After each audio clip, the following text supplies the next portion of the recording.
Salam alaikum. Welcome to Kunafa and Shay, a podcast produced for HowlRound Theatre Commons, a free and open platform for theatre makers worldwide. Kunafa and Shay discusses and analyzes contemporary and historical Middle Eastern and North African, or MENA, and SWANA, or Southwest Asian and North African theatre from across the region. I'm Marina. And I'm Nabra. And we're your hosts. Our name, Kunafa and Shay, invites you into the discussion in the best way we know how, with complex and delicious sweets like kunafa and perfectly warm tea, or in Arabic, shay. Kunafa and Shay is a place to share experiences, ideas, and sometimes to engage with our differences. In each country in the Arab world, you'll find kunafa made differently. In that way, we also lean into the diversity, complexity, and robust flavors of MENA and SWANA theater. We bring our own perspectives, research, and special guests in order to start a dialogue and encourage further learning and discussion. In our fourth season, we focus on classical and historical theater, including discussions of traditional theater forms and in-depth analysis of some of the oldest and most significant classical plays from 1300 BC to the 20th century. Yalla, grab your tea. The shay is just right. Audiences typically pack houses to see love stories, especially those about forbidden love. Romeo and Juliet is a famous Western example of this phenomena, but the trope goes back much further, to a poem that likely inspired, even inadvertently, Shakespeare's famous play. In this episode, we look at the timeless tale of Layla and Majnun, made famous by Nizami Ganjavi as a poem and later adapted for the stage and the screen countless times. I first encountered Layla and Majnun in the first year of my PhD. My world theater history class had an assignment that each of us was responsible for bringing in one or two plays related to our area of study, or something that was just of particular interest to us from anything considered theater history. By the way, teachers, especially those in higher ed, I loved this as an assignment because it really allowed us to think about what it meant to expand the canon in our own ways. So I found the play titled Majnun Layla, which translates to Crazy About Layla or Obsessed with Layla. And then I found the poem on which it's based. Like so many others, I immediately became obsessed by it. For those who don't know, the story of Layla and Majnun is one of the most famous classic love stories to have come out of the Arabian Peninsula. It has its roots in Arabian folklore and poetry and has been retold and reinterpreted in various forms over the centuries. The tragic tale of Majnun and Layla has been immortalized in Arabic literature through various poetic works, most notably by the 12th century Persian poet Nizami Ganjavi in his epic poem Layla and Majnun. But it was known in the Arab world as early as the 5th century and Persia as early as the 9th century. Two well-known Persian poets, Rudaki and Baba Tahir, both mention the lovers in their works. Wali Ahmadi from UC Berkeley has written that the story of Majnun and Layla, quote, clearly draws from brief, disjointed oral anecdotes reported in earlier Arabic sources. It was Nizami who superbly worked through the scant materials in his possession, developed a more complex plot, intensified the characterization, and composed a much more multi-layered story in the Masnawi rhyming couplet form to be incorporated along with 4 other long narratives into his monumental quintet. End quote. A Majnun Layla fun fact. Eric Clapton read a book of Persian poetry which included the story of Layla and Majnun. He based his song Layla on this story and imagined it as representing his passion for George Harrison's wife, Patty. Nearly 9 years after the release of the album Layla and Other Assorted Love Songs, Eric and Patty were married. So if you're ever jamming to the song Layla, just know that it is based on Layla and Majnun. Okay, so let's start with a very basic plot rundown. Our two main characters are 7th century Bedouin poet Qais and his lover Layla. Notice that Qais is actually called Qais, his real name, at the beginning, and we'll talk about what happens later and where Majnun comes in. But Layla and Qais are in love from childhood, but are never allowed to be together. Qais is perceived to be out of his mind in his obsession with Layla. Layla is forced to get married to another man, and Qais lives essentially in exile, where he spends his time writing verses about his never-ending love for Layla. Although they make efforts to see each other again, they both die without any real relationship taking place. The slightly longer version is that Kais of the Banu Amr tribe falls in love with his classmate Layla. As the two grow older, the intensity of their love increases. Although Layla too is truly smitten by love, it is Kais who publicly and unreservedly pronounces his obsessive passion in elegiac lyrics, thus earning the epithet Majnun, literally meaning possessed or mad. Majnun's constant poetic praise of Layla's beauty and his shocking, unconventional behavior in public raise concerns for Layla's parents. Worried about their daughter's reputation and the honor of their tribe, they ensure that the lovers are separated. When Kais's father proposes marriage between Kais and Layla, Layla's family rejects the offer due to Majnun's scandalous behavior, which, though seemingly harsh, is not entirely unreasonable. As Majnun wanders aimlessly in the desert, living an ascetic life and composing verses about his love for Layla, his father tries to cure him of this obsessive love by taking him to the Kaaba, the holiest of Muslim sites. There, Majnun prays to Allah to intensify his love for Layla even more. Meanwhile, Layla's father arranges her marriage to a wealthy but shallow man named Ibn Salam against her will. The marriage remains unconsummated as Layla remains faithful to Majnun until her husband dies of rejection and grief. At times, Majnun is given the opportunity to meet Layla in person, but even when she appears before him through a devoted intermediary, he refuses physical or sexual contact.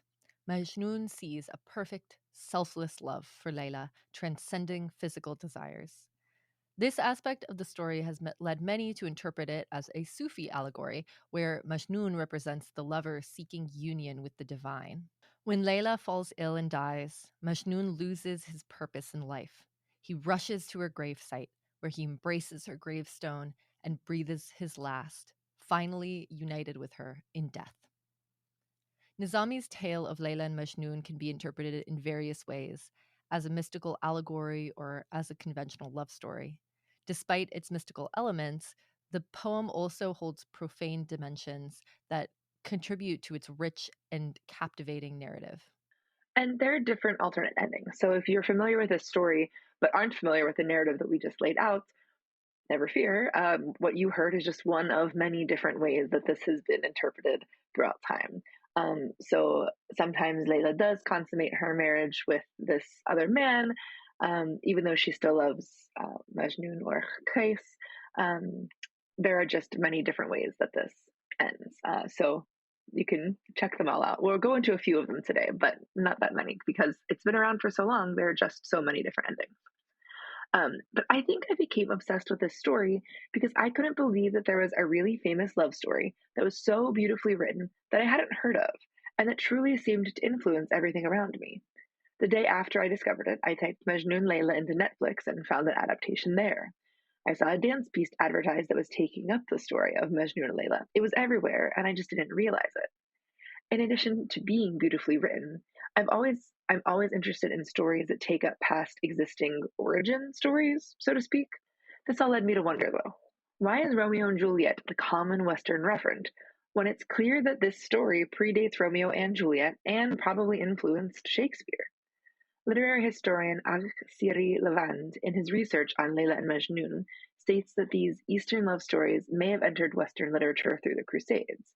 He also argues that it's the source for works like Tristan and Isolde, among others. And I have to say, as I was doing research for this episode, I kept pulling up articles that were like, the Eastern Romeo and Juliet. And I was like, that feels so unfair considering how far before Romeo and Juliet it came. But That's Orientalism for you. colonization, imperialism. Hard to pick just one. So Nizami wrote the poem in the 12th century, and the elements and stories he combined were definitely around before that. So he probably wasn't the first writer to deal with the subject, but the most famous that we know of. For those listening who are like, I forget when Romeo and Juliet was written, it wasn't written until somewhere between 1594 and 96. So it's exciting and amazing to me that Layla and Majnun have influenced more about our current cultural climate than one might originally think. Apparently, it does have enduring popularity and universal appeal. We wanted to share a few of our favorite excerpts from Nizami's immortal poem, Layla and Majnun. This prose version has been adapted by Colin Turner and published by Blake London in 1970. Quote, "The future is veiled from our eyes. The threads of each man's fate extend well beyond the boundaries of the visible world. Where they lead, we cannot see. Who can say that today's key will not be tomorrow's lock, or today's lock not tomorrow's key?" End quote. Quote, "Dearest heart, if I had not given my soul to you, it would have been better to give it up for good, to lose it forever. I am burning in love's fire. I am drowning in the tears of my sorrow. I am the moth that flies through the night to flutter around the candle flame. O invisible candle of my soul, do not torture me as I encircle you. You have bewitched me. You have robbed me of my sleep, my reason, my very being." End quote. Quote, "Time passes, but true love remains. The life of this world is, for the most part, nothing but a succession of illusions and deceptions. But true love is real, and the flames which fuel it burn forever without beginning or end." End quote.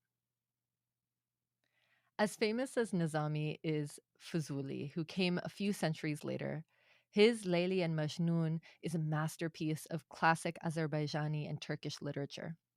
Fuzuli, whose full name is Muhammad bin Suleiman, was a prominent Azerbaijani poet and thinker of the 16th century. He's considered one of the greatest contributors to the divan, or classic poetry tradition. This interpretation of the story generated more interest than previous Arabic and Persian versions, which the Turkish literature scholar Iskandar Pala attributes to the sincerity and lyricism of the poet's expression. The poem explores themes of love, devotion, madness, and the longing for union with the beloved. Fuzuli's rendition of the story is celebrated for its profound emotional depth, lyrical beauty, and philosophical musings on the nature of love and the human condition. In fact, it has been described by the Encyclopedia Iranica as, quote, "the culmination of the Turkic Masnavi tradition, in that it raised the personal and human love tragedy to the plane of mystical longing and ethereal aspiration." End quote. Like any inspiring story, it has been adapted many, many times. Layla and Majnun is an opera also, based on the tragic love story that we've talked about, composed by Azerbaijani composer Uzair Hajibeli. It is considered one of the earliest examples of an opera in the Muslim world. The libretto was written by Azerbaijani poet and playwright Muhammad Hadi. The opera was first performed in 1908 in Baku, Azerbaijan, and is marked as a significant milestone in Azerbaijani and Islamic music history. It combines elements of traditional Azerbaijani music with Western operatic styles, creating a unique and innovative composition.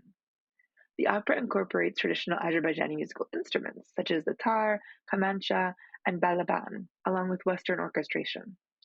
The music features melodic lines inspired by Azerbaijani mokam, which is a classical improvisational modal musical tradition.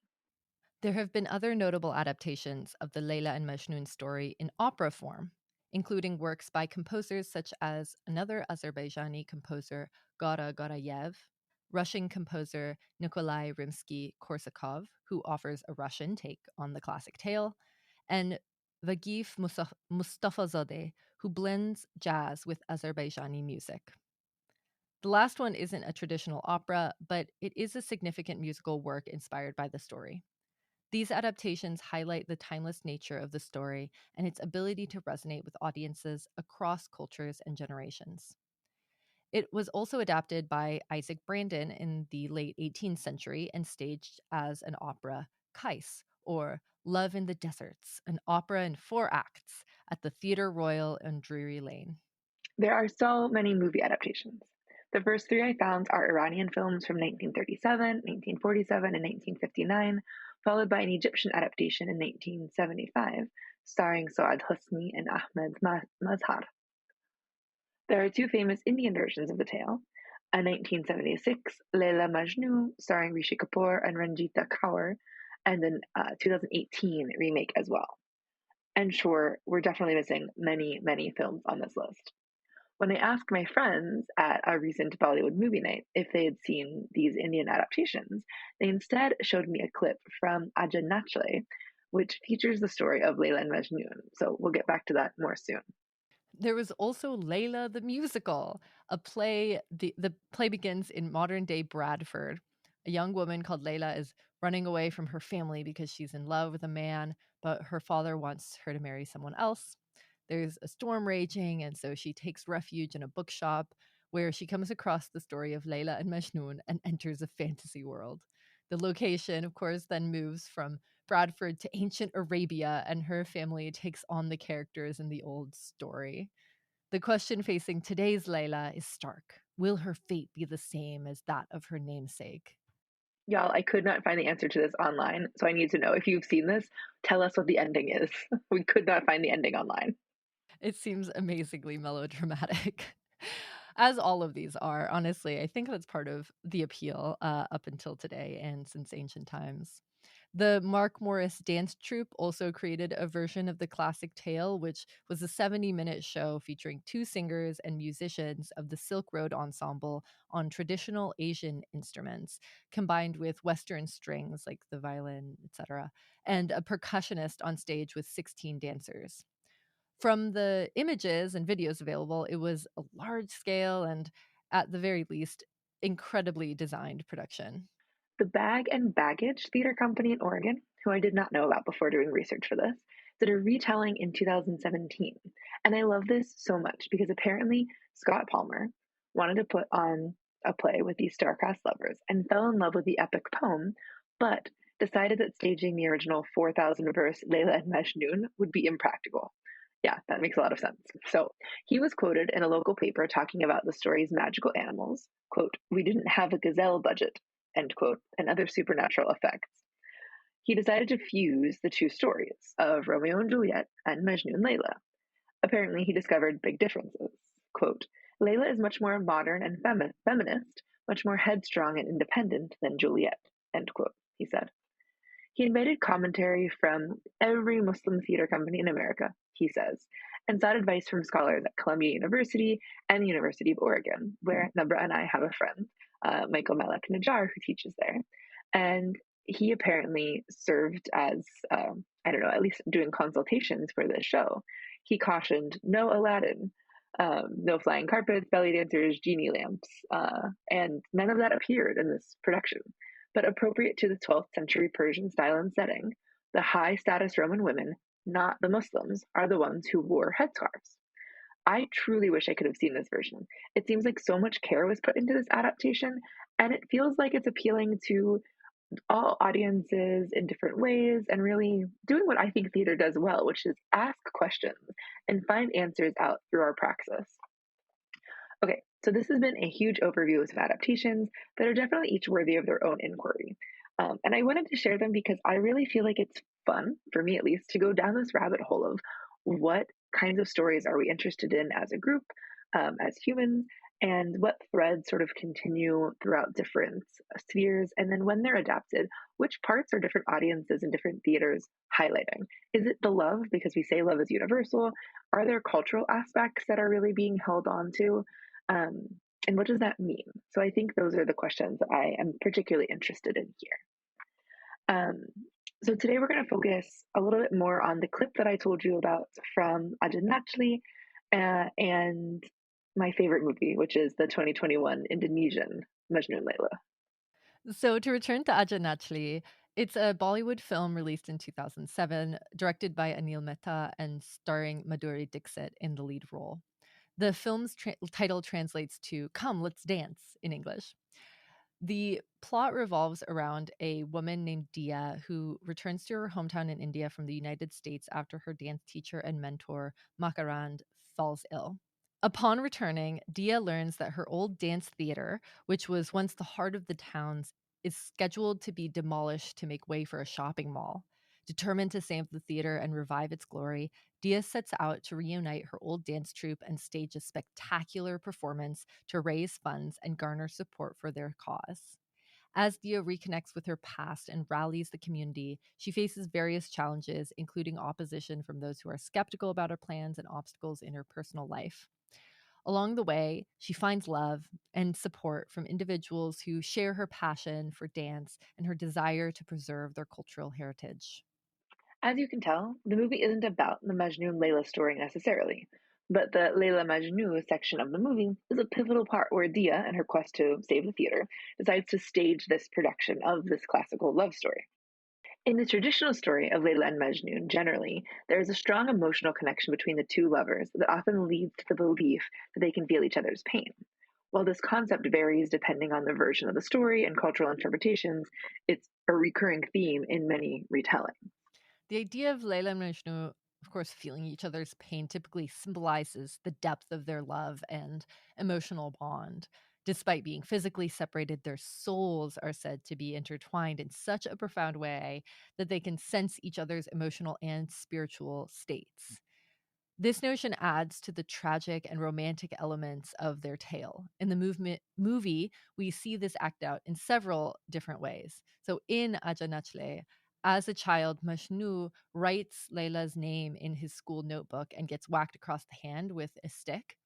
The same welts that show up on his hands also show up on Layla's. And this continues throughout the course of their story until finally, when Majnu is killed, Layla dies as well.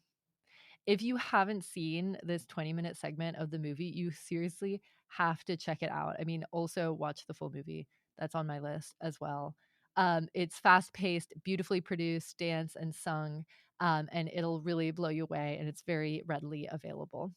Shout out to Namrata, my close friend who showed me the clip when I told her about this episode. It's been such a highlight. So, going back to my original story of the first time that I discovered Majnun Layla, and I looked on Netflix and I typed Majnun Layla into the search bar, and I found this Indonesian film.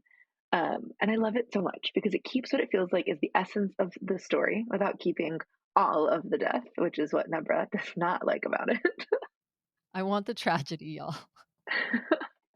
But the plot of the film was excellent. So, a quick rundown, as quick as I can make it. As a young girl, Layla and her mother see her father, who is a shadow puppeteer, die. Her cruel uncle takes care of them, but really make her and her mother live under his thumb. It's clear that her father's influence have made her into a storyteller and dreamer, which doesn't always fit what her uncle wants for her, and what is potentially culturally expected of her as well. So we flash to when she's now an adult, and she's teaching in a classroom in Indonesia. She's encouraging her class of young women to follow their dreams and not just be content with getting married because it's prescribed for them. She gets a teaching fellowship in Azerbaijan and then returns to her home to find out that her mother and her uncle have decreed that she gets married. She initially refuses, saying she doesn't want to have an arranged marriage. She wants to marry for love.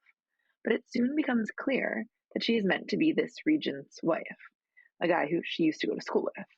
And maybe it won't be that bad. Her family wants it, the man has money and will take care of her family. And the man's father says specifically that he didn't want to marry anyone else. He just wanted to marry Layla because he is strong and religious and smart. And he also lets her go to Azerbaijan to teach, to follow through on this fellowship, essentially, that she just got. So she leaves for Azerbaijan, engaged to this regent man.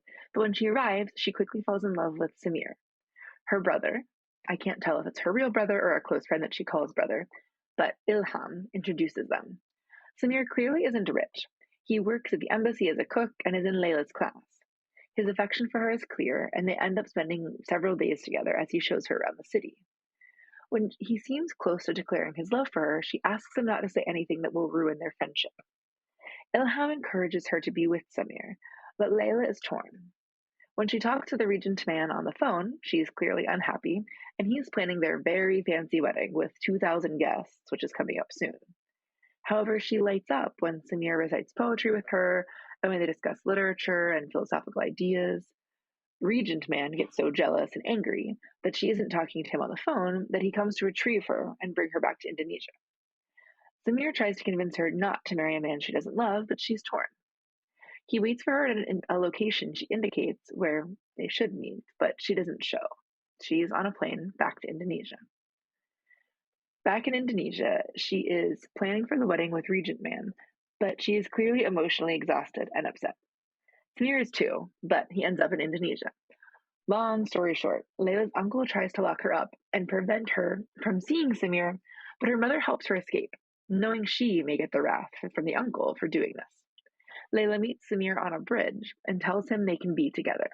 Then, suddenly, Regent Man, his dad, and like 6 thugs show up. I don't know what their plan is. Are they going to retrieve Layla? Are they going to kill Samir? Are they going to do a combination of these things? Not clear, but they all show up looking quite threatening. The cronies push Layla and Samir around for a little bit after Layla won't go with him willingly. And then when Layla appeals to him and says, "Do you really want to marry someone who doesn't love you?" Regent Man says, "Marriage isn't about love."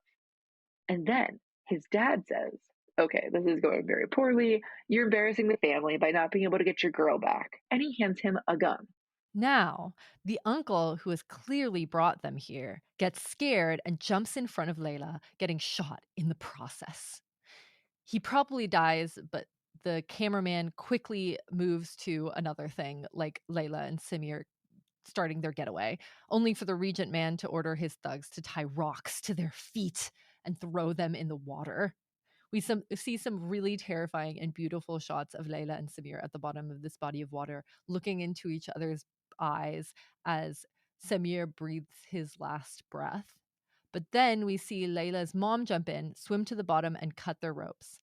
On the shore, Layla, who almost died but didn't quite die, tries to resuscitate Samir, who we assume is dead and she thinks is dead, but he comes to, and Ilham and Samir's cousin show up and bring them all to safety. Our next shots are in Azerbaijan, where Samir and Layla are in love and have a child.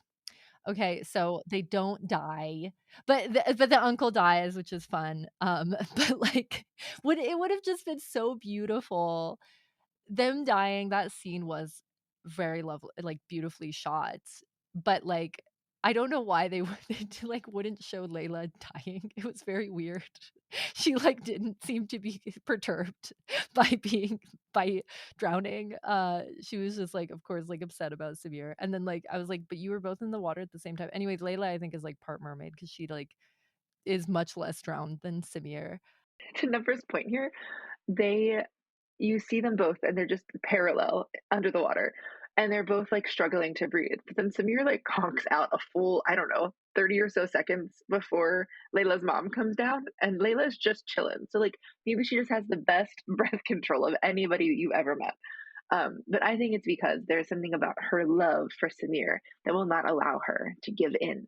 Oh, that's sweet. So now this is where Nabra and I disagree on the movie. I was like, watch this, you're gonna love it so much. And she said that she liked it, but that she wanted, all this stuff. Like death. I just wanted the death. It was like I think that they could have leaned. The melodrama was so fun. They could have like leaned into it and earned it even more. Like I think they could have gone further, but I think like Marina's heart maybe would have burst. I'm just jaded. This is definitely true. My heart would have burst. But I also love this because it didn't have to be as sad as the end of the poem or any other tellings. And I think part of the reason, Nabra, is because the people in the movie are familiar with the poem. Like in the movie, she says she's named Layla after the character Layla from the poem. So it makes sense that she doesn't meet the same fate as her namesake. There's some progress for women there, perhaps. We're seeing how this story affects us over time and that we can still have the same types of love, but that we don't have to die for them, or that our love can be pure in other ways. I haven't done a deep analysis on this film itself. I just really like to watch it. But yeah, if other people have ideas, please leave them in like the comments on HowlRound. We would love to chat. Um, but I think this movie is great. It's predictable in all the right ways. It's beautifully shot. The intertextual references are great.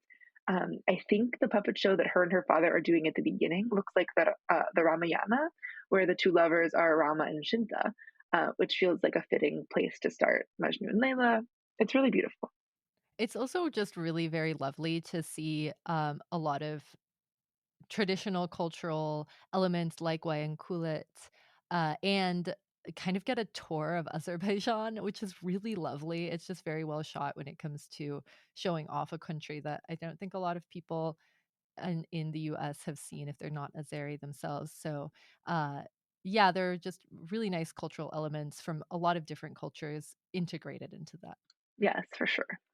Okay, so I want to end this episode by putting out something that's been perplexing me. I found an article a few years ago that talks about a play done in Egypt in the late 1800s called Martyrs of Love.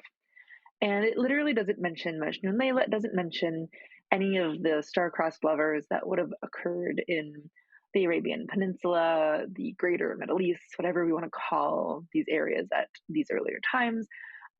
It just, yeah, it goes into my thought of a lot of these articles calling this Indonesian movie that we just talked about too, a modern Romeo and Juliet, which is wild because the movie is literally called Majnun or Layla and Majnun, and they're calling it a modern Romeo and Juliet. So it's interesting to me that it's still the reference, and that's part of why we wanted to make this episode. Also, a lot of people did grow up hearing the story of Layla and Majnun. I'm not one of those people, so it's great for me to say, like, oh, the next time that I teach theater history, perhaps this is a story that I bring in sooner, and even bring in the poem. The poem itself is very performative, and perhaps we could look at it as a performance text. But looking at these adaptations, I think, does something very important too. So just wanted to highlight some of the existing stories of lovers from the East, and look at the ways that their stories have been adapted over time. Thanks, y'all.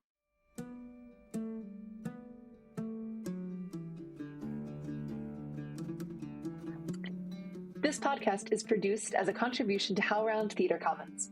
You can find more episodes of Kunafa and Shay and other HowlRound podcasts by searching HowlRound wherever you find podcasts. If you loved this podcast, please post a rating and write a review on your platform of choice. This helps other people find us. You can also find a transcript for this episode, along with a lot of other progressive and disruptive content on the HowlRound.com website. Have an idea for an exciting podcast, essay, or TV event the theater community needs to hear? Visit HowlRound.com and contribute your ideas to the Commons. Yalla, bye!